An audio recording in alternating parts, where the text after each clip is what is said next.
400여 년 전 임진왜란은 동아시아 삼국의 운명을 뒤바꾼 동아시아 최초이자 최대의 국제전이었다. 국력이 총동원된 7년 전쟁. 동아시아 삼국을 대표하는 무기가 극명하게 충돌했다.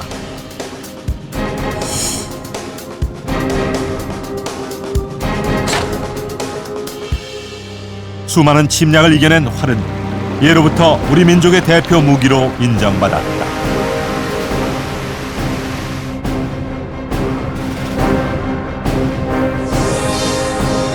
고대 한민족의 별칭인 동이족의 이는 큰 활을 의미하는 대와 궁이 합쳐진 것으로 활을 잘 다루는 민족임을 뜻한다.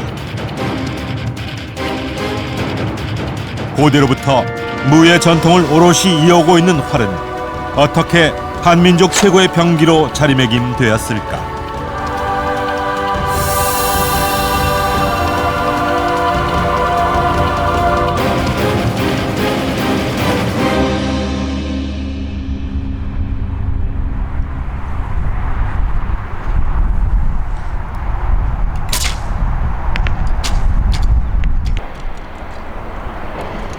지난 여름 우리 여자 양궁 선수들이 올림픽에서 양궁 단체전 7연패를 달성하면서 전 세계가 한국 양궁의 비결을 궁금해했습니다.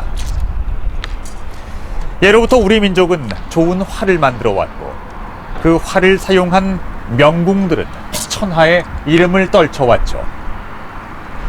우리의 전통 활쏘기와는 차이가 있지만 오늘날 양궁에서 보여주고 있는 한국의 저력도 이와 무관치 않아 보이는데요.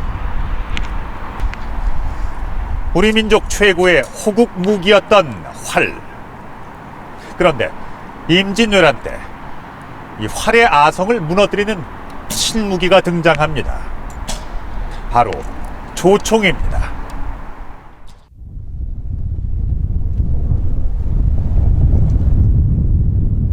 남한강 상류와 달천의 합류 지점에 위치한 충주 탄금대. 임진왜란 중 신립장군이 활주를 시키고자 12번이나 오르내렸다는 절벽이다. 당시 신립은 이곳에서 8천여 명의 군사를 거느리고 외장 고니시 유키나가 군대를 맞아 격전을 치렀다. 1592년 4월 13일 부산에 상륙한 왜군은 파죽지세로 조선을 치고 올라왔다. 부산진을 함락한 지 14일 만에 한양의 최종 방어선인 충주에 이른다. 신립은 왜군의 진격을 막기에 용이한 천연 방어선인 조령을 포기하고 평야 지역을 선택한다. 기병 전술을 펼치기 위해서였다.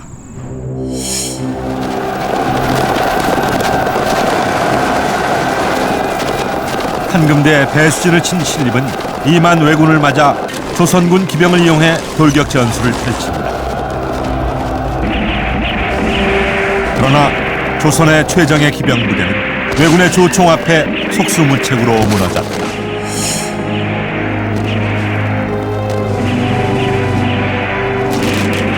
결국 신립은 조선의 장기인 활을 제대로 활용하지 못한 채 패전한다. 신립의 주력은 기마병이었고 왜군은 조총을 가지고 있었고 이 조총 대 활을 가진 기마병이 맞붙는 장소가 바로 이 넓은 벌판인데 이 벌판이 충적토가 되다 보니까 비가 좀 내린다거나 이러면 뻘로 변하거든요. 그러면 기마병의 기동력이 급격하게 떨어지고 힘 한 번 못 쓰고 왜군의 조총에 당하고 마는 뭐 이런 상황이 전개가 됐던 거죠. 두만강 북쪽 변경에서 공을 세운 영웅의 행적 및 일화를 그린 북관 유적 도첩. 그 가운데 일전 해위도는 화살 한 발로 오랑캐를 소탕했다는 신립의 고사를 그린 것으로 그의 뛰어난 활솜씨를 확인할 수 있다. 이처럼 신립은 최정예 기마병을 이끌고 북방 여진족을 상대로 숱한 전공을 거둔 당대 최고의 명장이었다.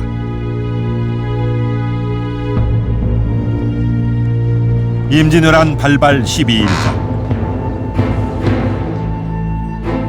일본의 침략을 우려하는 유성룡에게 신립은 호언장담한다.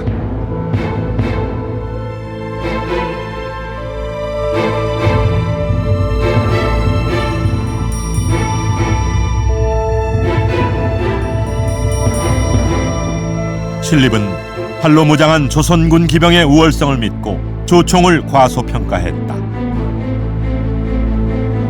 신립의 탄금대 전투 패배는 기병과 활을 결합한 전통적인 방법으로 신무기 조총에 맞선 전술상의 격차에서 기인한 것이었다. 탄금대 전투는 그 임진왜란이 일어나고 나서 우리나라의 그 전통 전술인 그 기병 전술하고 그 일본군이 그 조총과 결합한 단병 전술, 그 양대 전술이 최초로 맞붙은 전투였고, 거기서 우리가 패전을 당한 전투죠. 신립 장군은 조총의 위력을 너무나 몰랐습니다. 그래서 우리가 조총으로 무장한 일본군 앞에서 그 덜격 전술을 했을 때 우리의 그 기병들은 조총 부대의 좋은 하나의 공격 표적이 되어버려 말았습니다. 일본의 조총 앞에 무기력하게 무너진 조선의 활. 하지만 화약병기가 등장하기 이전까지 활은 자타공인 조선 최고의 병기였다.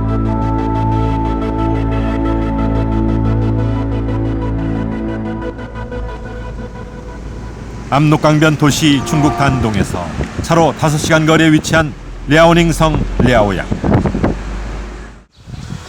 팔각 13층을 이루고 있는 71m 높이의 거대한 백탑이 있다. 1116년 여진족이 세운 금나라가 라오양을 제2의 수도로 삼으면서 자신의 영토임을 천명하기 위해 세운 것이다.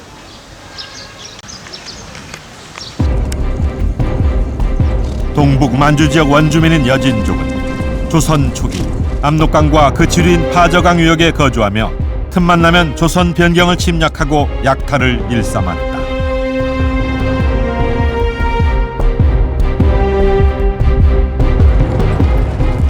(1433년) 파저강 유역의 7개 부락 2만주 세력이 함경북도 여연을 침범한다. 400여 기병을 앞세운 여진족이 조선인 53명을 죽이고 100여 명을 납치해간 사건이었다.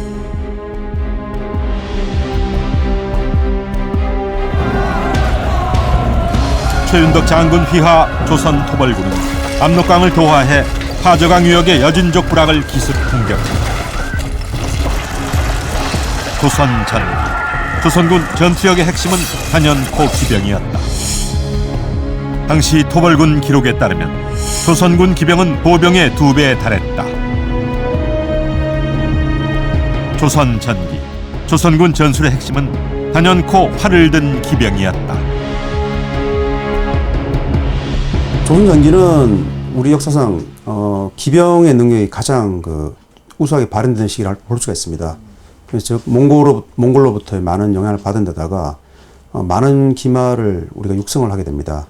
이와 함께 기존의 기마술의 능력을 극대화시킬 수 있는 편전의 능력이 결합됨으로 인해 가지고 조선이 그 북방민족과의 전투에서 매우 뛰어난 전투력을 발휘할 수 있다 판단할 수 있을 것 같습니다. 북방 영토 개척의 분수령이 된 파저강 전투. 당시 전투에서 사용된 살상용 주력 무기는 바로 화살을 개량한 편전이었다. 편전은 적들이 가장 두려워한 조선의 비밀 병기다.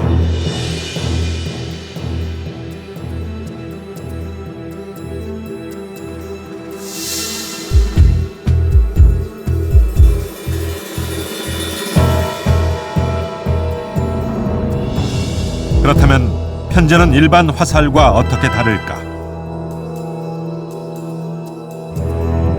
길이 30cm 남짓한 편전은 일반 화살인 장전의 절반에도 못 미쳐 애기살로 불린다. 활 시위를 당기는 거리에 비해 길이가 짧은 편전은 활을 제대로 걸쳐서 쏠 수가 없어 보조 도구가 필요하다. 편전을 쏘기 위해서는 이 덧살이라는 보조 도구, 통화라고도 하죠. 이 도구가 반드시 필요한데 이 도구의 역할은 짧은 화살의 길이를 길게 당겨줄 수 있는 그런 역할을 해주고, 또 화살을 더 안정적인 궤도로 빠르고 강하게 보내주기 위해서 이 보조도구는 반드시 필요합니다. 먼저 일반 화살과 편전의 사정거리를 비교해 보기로 했다. 사정거리를 늘리기 위해 45도 방향으로 발사하는 일반 화살은 포물선 궤적을 그리며 259m를 날아갔다.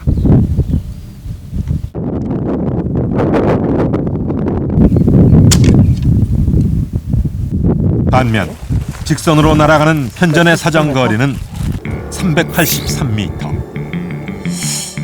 일반 화살보다 120여 미터를 더 날아갔다.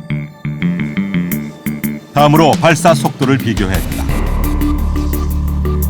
속도가 빠르다는 것은 관통력이 크다는 것을 의미한다.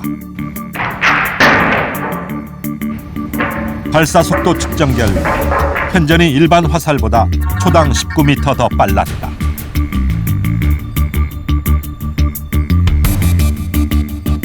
그렇다면 편전의 파괴력은 얼마나 될까?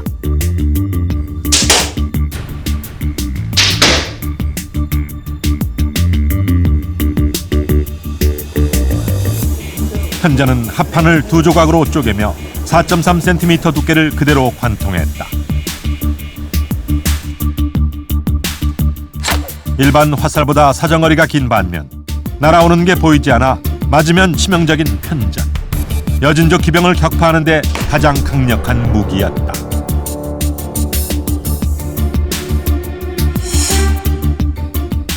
약포 정탁은 멀리 쏠 수 있고 200보에서까지도 중상을 입힐 수 있는 편전을 조총과 맞먹는 무기라고 했다.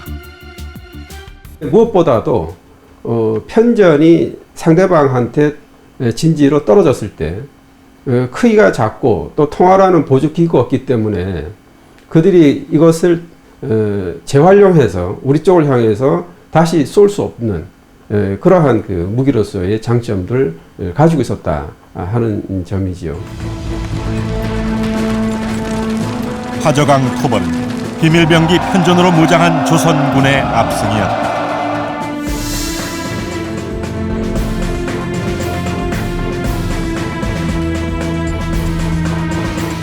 주변국들에게 위협적인 무기였던 편전은 국경지대에서는 훈련까지 엄격하게 금지할 정도로 조선의 군사 기밀이었다.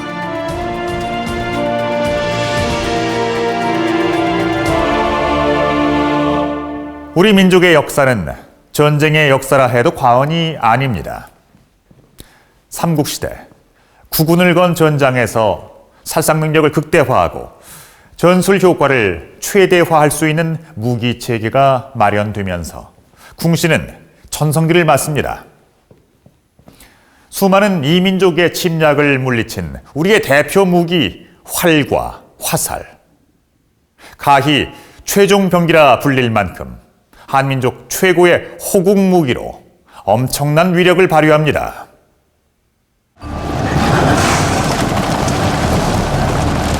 (612년) 중원을 통일한 수양대는 백만 대군을 동원해 요하를 건너 고구려를 공격한다.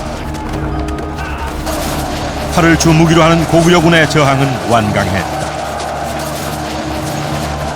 수나라 백만 대군은 넉 달이 지나도록 고구려로 가는 첫 관문인 요동성 하나를 깨뜨리지 못했다. 요동성은 외성과 내성의 이중 구조를 가진 난공불락의 선. 이 수성전에 적합한 무기가 바로 장거리 병기인 활이었다. 고구려는 수성전에서 활을 보다 효과적으로 사용하기 위해 성곽의 구조를 발달시켰다. 성 외곽 방어 시설인 실을 배치했다. 신은 접근하는 적을 삼면에서 공격할 수 있도록 만든 앞쪽으로 튀어나온 방어용 성벽이다.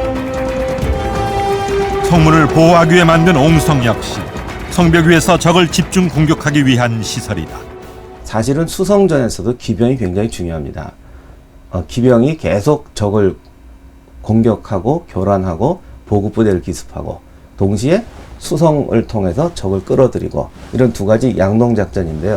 특히 수성전에서는 활이 굉장히 중요하죠. 우리나라 활의 기본 사거리가 100m에서 거의 멀리는 300m까지 됩니다. 그러면 이 비탈의 직선거리가 아니고 이 수평거리로 따지면 적의 공격 시작 지점부터 성에 공격하는 전 과정이 사거리 안에 들어옵니다. 그래서 실제 밑에서 내려다보는 거리보다 이 거리가 굉장히 짧아요. 그러니까 산성에서 수비하는 데 있어서는 활의 위력이 굉장히 강력하고 효과적이 됩니다. 고구려 안악 3호분의 행렬도 당시 병종과 무기 체계를 알 수 있다. 철갑옷을 입고 장창을 든 중장기병, 갑옷을 입지 않은 경기병, 철갑옷과 방패로 무장한 중장보병과 경보병,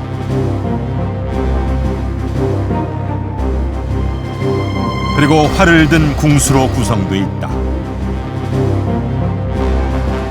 고구려 기마병이 사용한 활의 모습은 무용총 수렵도에서 확인할 수 있다.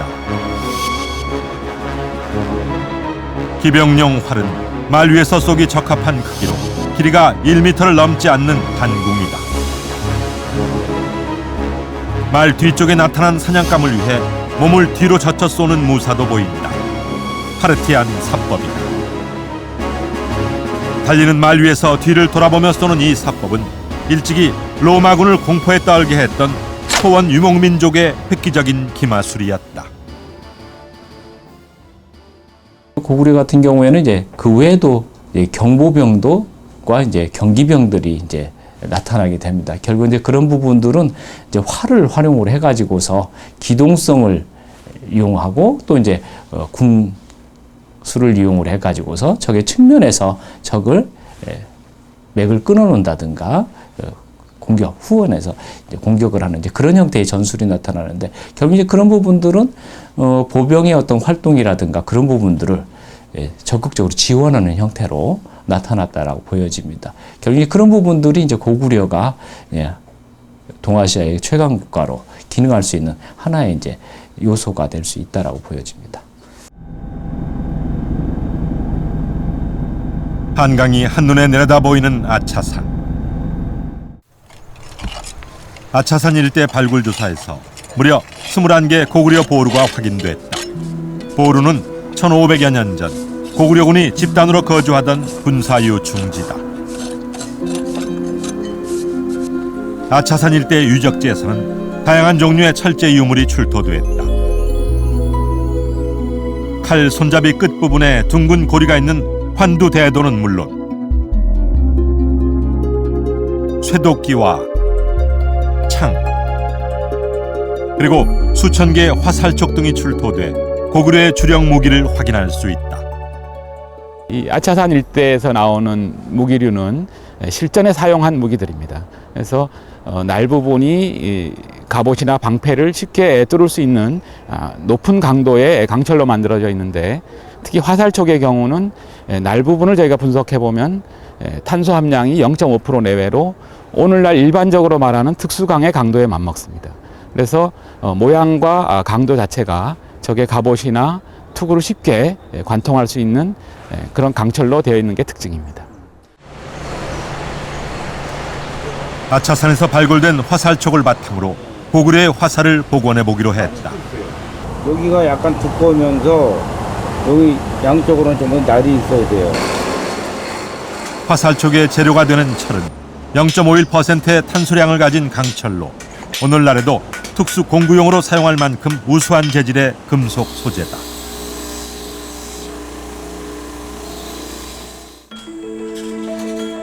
궁시 장인에게 화살 제작을 의뢰했다. 화살은 무게와 직경이 일정한 나무 살대를 골라 깎고 다듬은 후 살대 끝에 꽝깃을 달아 마무리 짓는다. 이렇게 해야만 원하는 방향으로 화살이 날아가게 할 수 있다. 고구려의 활은 각궁이었을 것이다. 각궁은 나무, 물소뿔, 쇠심줄 등 전혀 다른 성질을 지닌 재료를 민어불의 풀로 결합한 활이다. 탄성이 좋은 물소의 뿔은 활의 탄력과 장력을 높인다. 거기에 스프링 역할을 하는 쇠심줄을 잘게 찢어 두르면 신축성과 유연성이 더해져 이중 탄력 구조를 갖게 된다. 각공은 이제 활의 생명이라고 할 수 있는 탄력성을 극대화시킨 활이라고 할 수 있습니다. 활의 각공에 들어가는 재료를 보면은 대나무, 참나무, 뽕나무들, 그러니까 질기고 탄력이 좋은 나무들에다가 물소뿔하고 소심줄을 섞어서 만들어요. 근데 마치 하나의 생명체처럼 아주 유기적이고 과학적인 구조로 되어 있거든요. 그래가지고 우리나라 각공은 다른 나라의 활에 비해서 크기는 작지만 아주 유연하면서도 탄성을 극대화시킨 아주 훌륭한 무기라고 할 수가 있죠. 각공은 시위를 풀었을 때 팔이 뒤집힐 정도로 탄성이 강하다. 팔을 쏠 때는 거꾸로 펴서 활 모양을 만든다. 완성된 각공은 고구려 벽화성 모습과 같다. 그렇다면 고구려 활과 화살의 위력은 어느 정도일까? 활사랑회의 도움을 얻어 위력 시험을 준비했다. 고중에 따라 복원된 고구려의 화살이 시위를 떠났다.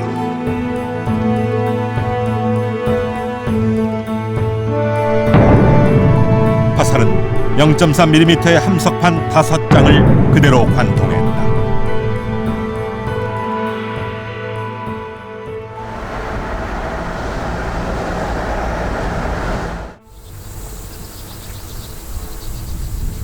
한탄강이 굽이쳐 지나는 곳에 자리한 나지막한 야산. 우거진 수풀을 헤치고 오르면 대전리 산성터가 드러난다. 예로부터 이곳은 경기 북부와 수도권 방위를 위한 전략적 요충지였다. 그 옆으로 나당 전쟁이 한창이던 675년 당나라를 한반도에서 몰아내는 분기점을 마련한 매소성 전투가 펼쳐진 곳으로 추정된다. 이 북쪽에서 내려오는 한탄강과 보시면 한탄강 서쪽에 있는 전국 평야가 한눈에 눈에 보일 수 있는 곳입니다. 그래서 이곳에 성을 쌓고 있으면 아무래도 적들이 어떻게 움직이는지 한눈에 바라볼 수 있고 또 강을 건너서 진격해 들어오는 적들을 막아낼 수 있는 굉장히 지리적으로 중요한 곳입니다. 매소성 전투에서 당의 주력군은 기병, 반면 신라의 주력군은 보병이었다. 20만 대 3만. 신라군은 수적으로도 크게 열세였다.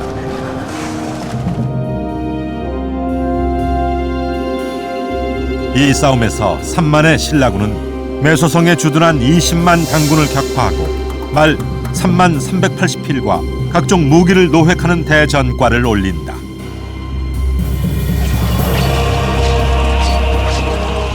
삼국 통일의 승부수가 된 매소성 전투에서 신라군은 어떻게 막강한 20만 당군을 격퇴시킬 수 있었을까?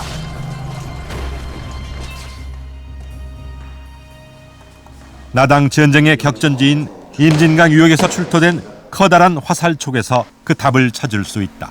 이 화살촉은 꽤 크네요.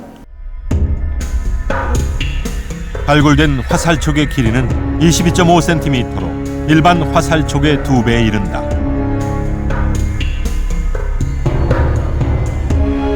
무게를 측정한 결과 일반 화살촉의 4배 가까이 된다. 이 거대한 화살촉은 일반 활이 아닌 신라의 특수활인 노라 불렸던 쇠뇌에 사용된 것이다. 천보를 날아간다는 노는 신라가 자랑하는 최강의 무기다.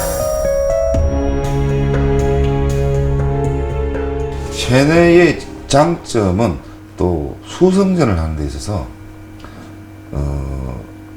아주 용이합니다. 그러니까 이것은 거의 총과 같이 이렇게 숨어서 성벽 밖에 있는 적을 향해서 저격을 할 수 있는,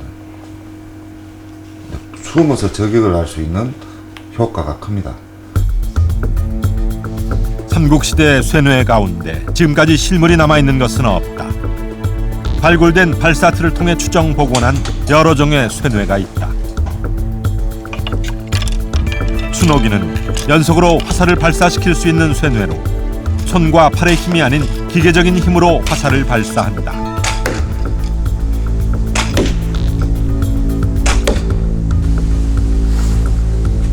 발로 버티며 시위를 방아쇠에 거는 벌장노는 명중률이 높아 말을 탄 기마병을 제압하는 데 매우 효과적이었다.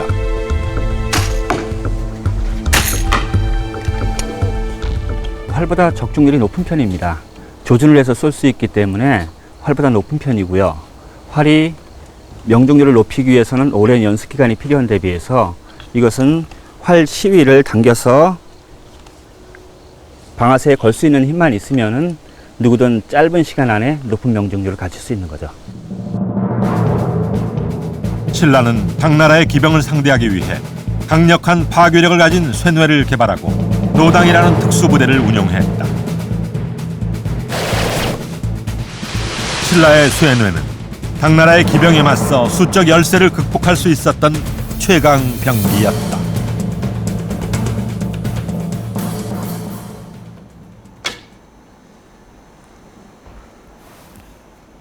전쟁에서의 활은 백발백중의 명중률과 한 방으로 적을 쓰러뜨릴 수 있는 힘이 중요합니다. 때문에 방패를 뚫을 수 있는 센 활과 강한 시위를 당길 힘을 갖춘 궁수가 각광을 받았습니다. 자, 여기 조선시대의 활쏘기 수련을 엿볼 수 있는 그림 한 점이 있습니다. 김홍도의 풍속화인데요. 활쏘기를 배우는 사람이 얼굴을 찌푸릴 만큼 시위를 당기는 일이 여간 힘들어 보이질 않습니다. 뛰어난 궁수가 되기 위해선 이처럼 고된 수련을 해야만 했는데요. 자, 그렇다면 조선시대에 무인이 되기 위해선 어떤 훈련을 받았으며 또 그들의 활솜씨는 어느 정도나 됐을까요?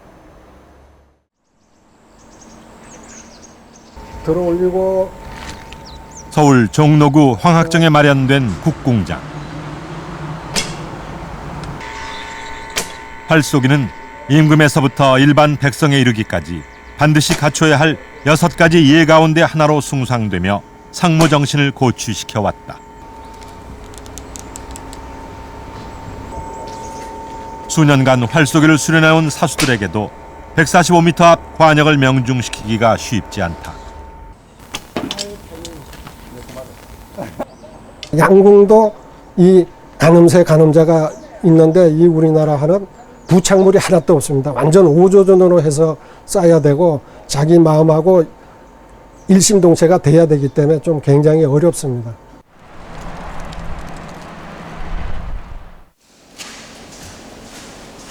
울산 박물관에는 조선시대 무관들의 생활상을 엿볼 수 있는 기록이 소장돼 있다. 묵과에 급제한 울산 출신의 박계숙, 박취문 부자가 대를 이어 기록한 부북일기가 그것이다. 일기는 삼천리 길을 떠나 함경북도 회령에서 부방이라는 변방 근무를 했을 때를 적고 있다. 특히 활쏘기에 대한 기록이 많다. 박계숙과 박취문 부자는 모두 뛰어난 명사수였다.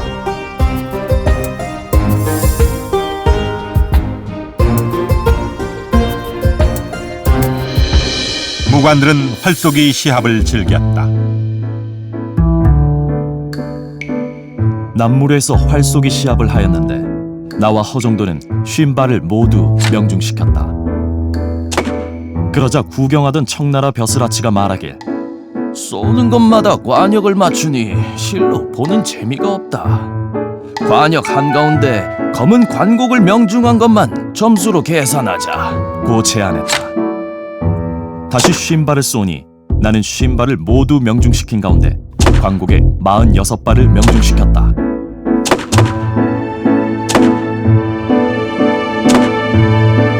허정도와 박이돈 역시 50발을 명중시켰는데 그중 44발과 36발을 관곡에 명중시켰다.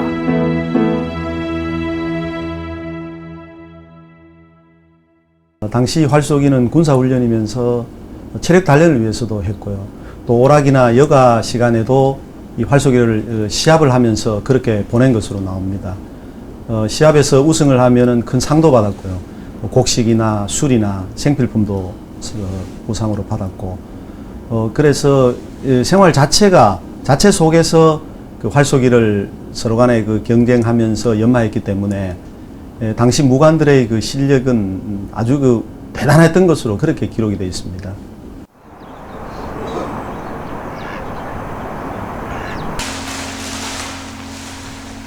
국립중앙박물관 수장고에는 가로 6m가 넘는 화폭에 조선 후기 함경도 길주목에서 시행된 별시 묵과시험 장면을 그린 기록화가 소장돼 있다. 현종 5년인 1664년에 그려진 북새선언도다.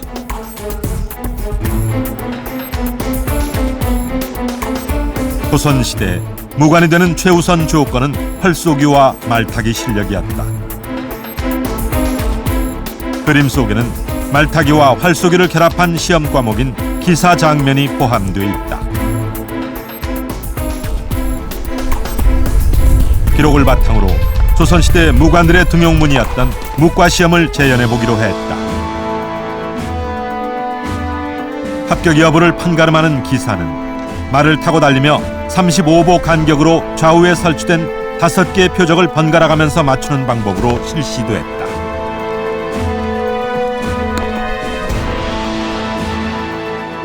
조선시대에 행해졌던 각종 묵과시험 중에서 기사는 조선을 대표하는 마상무예였다. 조선 전기 그 묵과 과목에서 그 궁술이 차지하고 있는 비중은 한 70% 안팎이 아니었을까 싶습니다. 그러니까 특히 그 조선 전기에는 한 7과목 정도가 주로 운영이 됐는데요. 그 중에서 목전, 철전, 편전, 그 다음에 그 기사, 이 4과목이 아주 중요한 그 과목이었는데요. 특히 편전의 비중은 다른 거에 배 이상이 될 그 점수가 2배 이상이 될 정도로 상당히 높았습니다. 조선 전기 원형 모양이었던 관역은 임진왜란과 병자호란을 거치며 사람 형태를 한 볏짚 인형으로 바뀐다. 실전력 높은 무예 훈련을 위해서였다.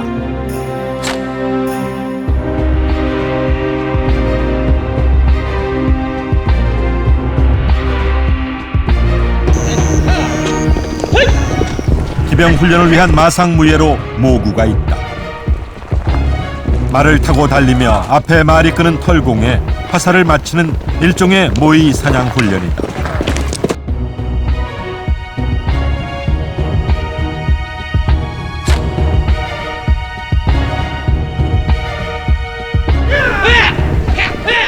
기마병패를 갑을병으로 나누어 서로를 쏘아 맞추는 삼갑사는 실제 교전처럼 모의 전투를 치른다.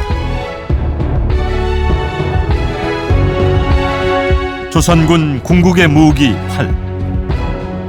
활쏘기는 조선의 무인이라면 누구나 연마해야 할 가장 기본적인 필수 무예였다.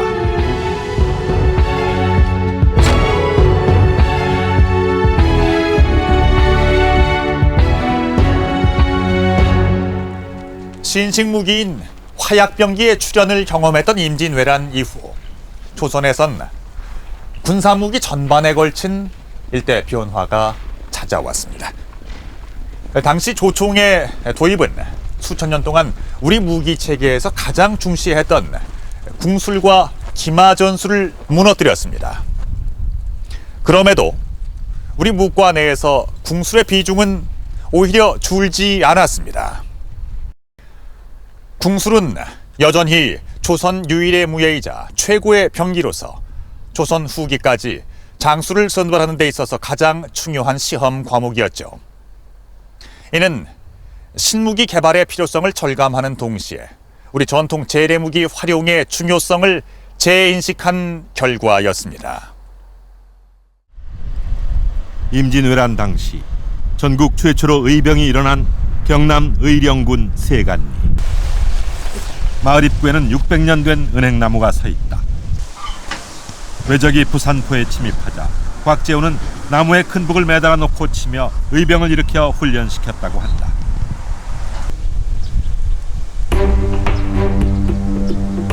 곽재우는 전 재산을 털어 병사의 의식주를 해결하고 관군이 버리고 간 무기로 무장을 했다.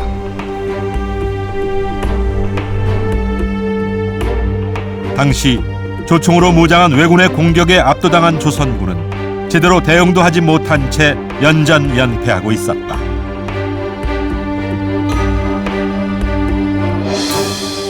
한양을 점령한 왜군은 복창지대인 전라도 진공을 도모한다. 안코쿠지 에케이의 정예부대 2,000명이 의령과 남원을 거쳐 전주로 침입할 계획이었다.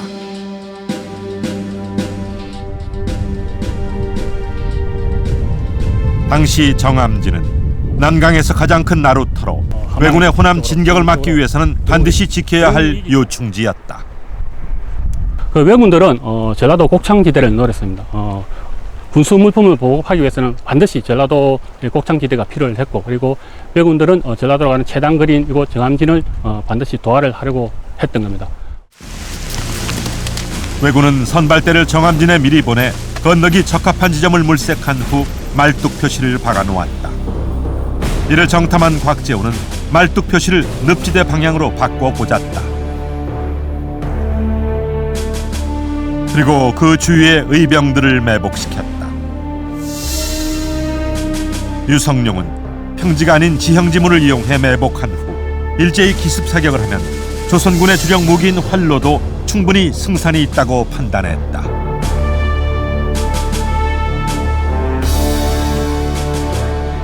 전쟁을 겪는 동안 조총의 한계에 대한 인식도 싹 텄다. 왜군 편제에서 조총수 비율은 20% 미만으로 높지 않았다.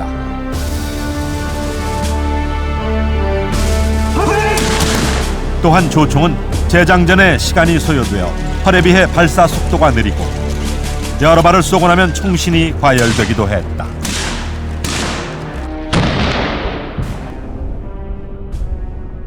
일단 조총은 기본적으로 한번 격발하고 난 다음에 한 2분 정도의 시간이 필요합니다. 그리고 이 2분 동안 다시 재장전할 때 이미 우리나라의 군대는 활을 가지고 쏠 수가 있게 되는 거죠. 사격하는데 시간이 걸린다 라고 하는 사실을 알고 기습, 그리고 그 다음에 지형지물을 이용한 매복, 그리고 활을 이용한 사격, 그리고 난 다음에 치고 빠지기, 기습과 매복을 끊임없이 반복을 했던 것이죠. 왜군은 야음을 틈타 미리 표시해둔 말뚝을 따라 움직이기 시작했다.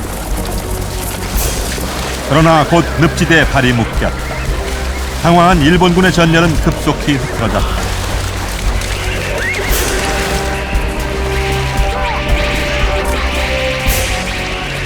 유리한 지형을 선점해 매복해 있던 의병군은 조총부대가 채 전열을 갖추기 전 기습 공격을 통해 대승을 거두었다. 활의 장점을 극대화시켜 조총의 단점에 대응하는 곽재우의 전술적 운용이 이룬 조선의병 최초의 승첩이었다.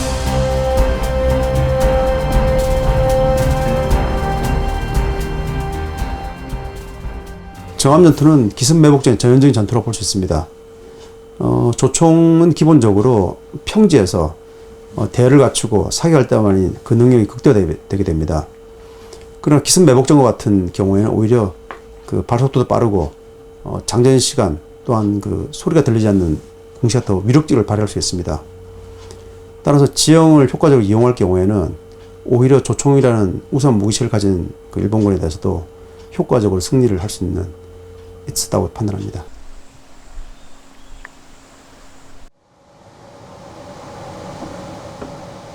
임진왜란이라는 크나큰 국난을 극복하는 과정에서 조선은 활이 가진 장점을 최대한 살리는 전술적 운용의 변화를 꾀하게 된다.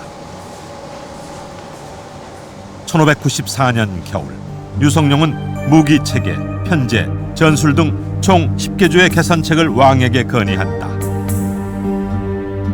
근폭집, 진군국 기무 10조에는 구체적인 전투 기술과 전술적 대안이 실려있다.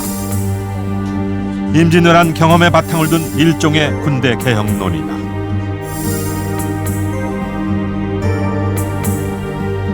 그 가운데 유성룡은 조총에 맞설 수 있는 위력적인 전술로 질사법을 제시했다.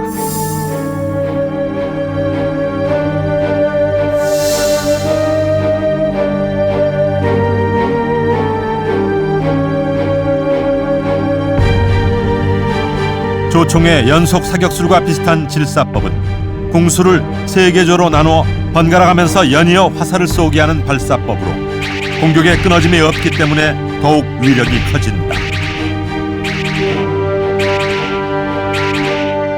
일정한 밀집 대응을 갖추고 접근해오는 적을 최대한 억제시키는 데 중점을 둔 활을 이용한 전술의 일대 전환이었다. 우리나라의 그 전통적인 그 활을 쏘는 방법은 원거리에 오는 적을 많은 화살을 쏘아서 난사를 함으로써 사전에 이제 패퇴시키는 방법이었습니다. 근데 이런 난사법이 가지고 있는 것은 많은 화살을 소모해야 된다는 어떤 그런 단점이라든가 정확도가 떨어진다는 이런 단점이 있었습니다. 이것을 개선하기 위해서 새롭게 등장한 방법이 질사법이라고 하겠습니다.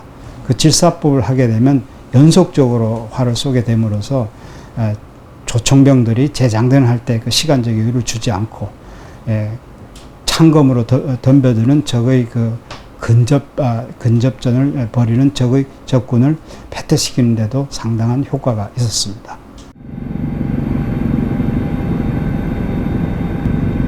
임진왜란 3대 대첩 중의 하나인 행주대첩의 격전지.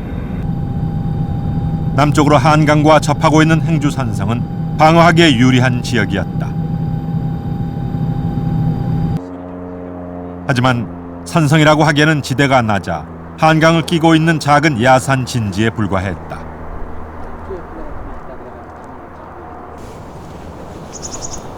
당시 권율 장군은 한양에서 불과 8km 떨어진 이곳 행주산성에 주둔해 있었다.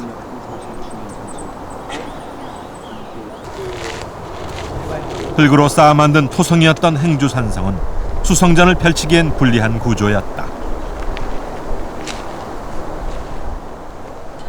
권율 장군이 이곳이 그 토성임에도 불구하고 주둔하게 된 것은 이곳이 옛날에 다 뻘밭이었거든요. 주변 지역. 그래서 많은 병력이 오더라도 막아낼 수가 있고 또 뒤쪽에 그 한강에 뱃길을 이용해서 많은 그 후원 물자들을 뭐 화살이라든가 또는 뭐 여러 가지 병차 물자들을 보급받을 수 있었기 때문에 이곳에 주둔하게 됐습니다.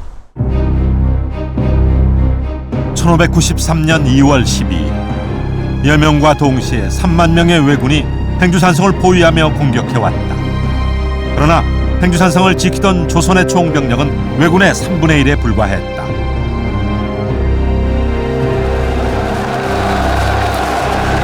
권율 장군은 왜군이 쉽게 접근하지 못하도록 이중으로 목책을 설치해 방어벽을 쌓고 장거리 병기인 활을 근접 사격토록 전술적 운용의 변화를 꾀했다. 활을 잘 쏘는 사수 70여 명을 특별 선발해 적의 주 접근로 최일선에 배치했다. 권율은 화살을 아끼고 살상력을 최대로 높이기 위해 왜군이 30보 이내로 접근할 때까지 사격을 자제하고 기다릴 것을 명했다.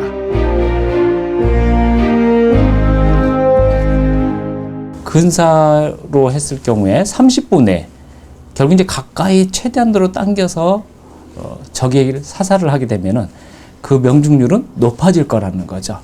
결국 이제 적이 각제 역진해서 돌파해 왔을 때 우리가 가지고 있는 활의 양은 한계가 있었고 결국 그것을 효과적으로 쓰기 위해서는 명중률을 높여야 되는데 결국 그러기 위해서는 기존에 우리가 썼던 형태의 100보 정도에서 사격하는 것보다 30보 정도로 당겨서 사격을 하는 것이 훨씬 더 효과적이다라고 판단한 거죠.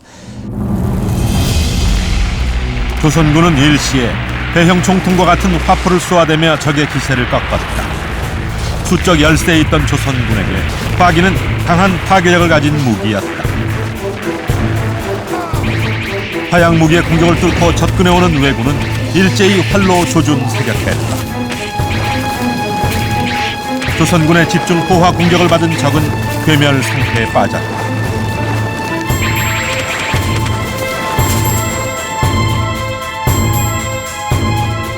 조총과 단병 전술의 왜군에 대항해 조선 최고의 장병기인 활을 단병기로 적극 활용한 결과였다.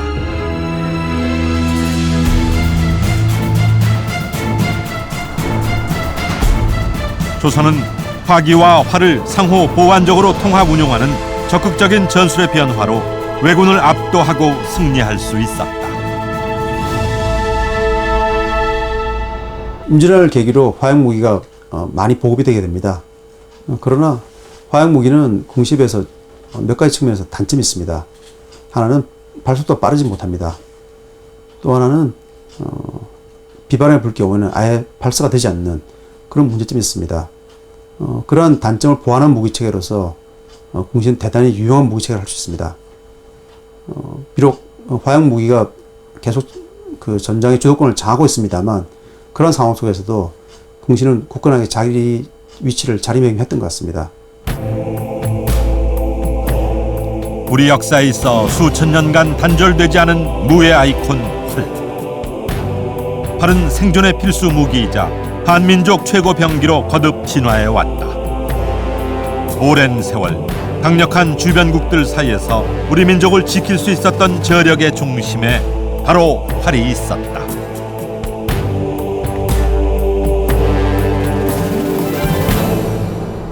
수천 년의 역사 속에서 최고의 민족 병기로 활약해온 활은 총과 대포의 등장으로 최고의 병장기 자리를 화약무기에게 내어주게 됩니다. 비록 호국무기로서의 활은 역사 속으로 사라졌지만 활쏘기는 심신단련의 수단으로 또한 스포츠로 발전하면서 그 맥을 면면히 이어왔습니다.